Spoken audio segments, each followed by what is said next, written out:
السلام علیکم ناظرین۔ آج کے ویڈیو میں ہم ایک اہم اور دل دہلا دینے والے واقعے پر بات کریں گے جو تاریخ انسانیت کا ایک اہم حصہ ہے۔ ہم جانیں گے کہ حضرت ابراہیم علیہ السلام نے اپنے بیٹے حضرت اسماعیل علیہ السلام کی قربانی کیوں دی۔ اس ویڈیو میں ہم اس قربانی کی اہمیت، پس منظر اور اس واقعے کے ذریعے ہم مسلمانوں کے لیے کیا سبق حاصل ہوتا ہے، اس پر تفصیلی گفتگو کریں گے۔ سب سے پہلے ہم حضرت ابراہیم علیہ السلام کے مقام و مرتبہ پر ایک نظر ڈالتے ہیں۔ حضرت ابراہیم علیہ السلام کو اللہ تعالیٰ نے خلیل اللہ یعنی اللہ کا دوست کا لقب دیا۔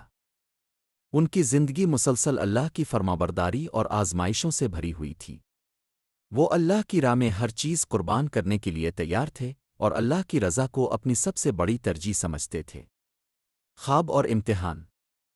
ایک دن حضرت ابراہیم علیہ السلام نے ایک خواب دیکھا جس میں انہیں اپنے پیارے بیٹے حضرت اسماعیل علیہ السلام کی قربانی دینے کا حکم ملا۔ اس خواب کو حضرت ابراہیم علیہ السلام نے اللہ کا حکم سمجھا اور بلا تردد اس کی تکمیل کے لیے تیار ہو گئے۔ اپنے بیٹے حضرت اسماعیل علیہ السلام سے اس بارے میں بات کی اور انہوں نے بھی اللہ کی رضا میں سر تسلیم خم کر دیا۔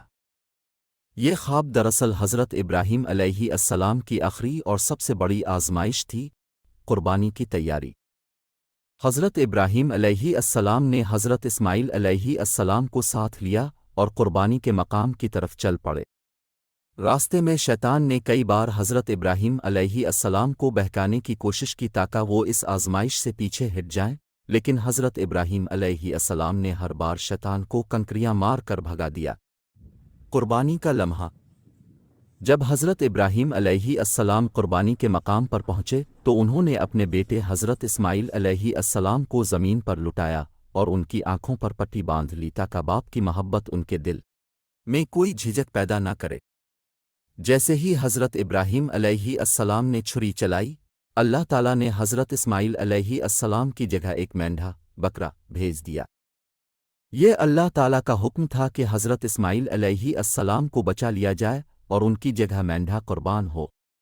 قربانی کی اہمیت۔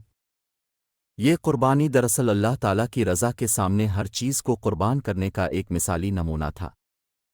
حضرت ابراہیم علیہ السلام کی اس قربانی کے ذریعے ہمیں سکھایا گیا کہ اللہ کی رضا کے لیے اپنی پسندیدہ چیز کو قربان کرنا ایمان کی اعلیٰ ترین شکل ہے۔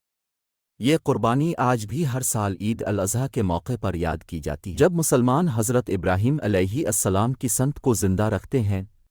اسباق اور تعلیمات۔ اس قربانی سے ہمیں کیا سبق ملتا ہے؟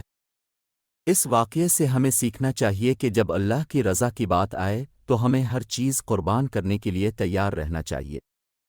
حضرت ابراہیم علیہ السلام کی قربانی ہمیں یہ سکھاتی ہے کہ ایمان اور اللہ کی فرمانبرداری میں کسی قسم کی رکاوٹ نہیں ہونی چاہیے۔ یہ واقعہ ہمیں اس بات کا بھی درس دیتا ہے کہ اللہ کی محبت اور اطاعت ہی ہماری زندگی کا مقصد ہونا چاہیے۔ نتیجہ۔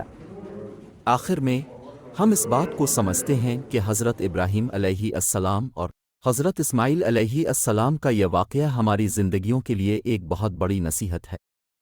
اللہ کی راہ میں قربانی دینا اور اس کی رضا کے لیے اپنی جان، مال اور پیارے کو قربان کرنے کا جذبہ ہی ایمان کی اصل روح ہے۔ اللہ تعالی ہم سب کو حضرت ابراہیم علیہ السلام اور حضرت اسماعیل علیہ السلام کی قربانی سے سبق لینے کی توفیق عطا فرمائے۔ ناظرین، اگر آپ کو یہ ویڈیو پسند آیا ہو تو اسے ضرور لائک کریں، دوستوں کے ساتھ شیئر کریں اور ہمارے چینل کو سبسکرائب کریں تاکہ آپ کو مزید معلوماتی ویڈیوز ملتی رہیں۔ اللہ ہم سب کو ایمان کی مضبوطی عطا فرمائے۔ آمین۔ اللہ حافظ۔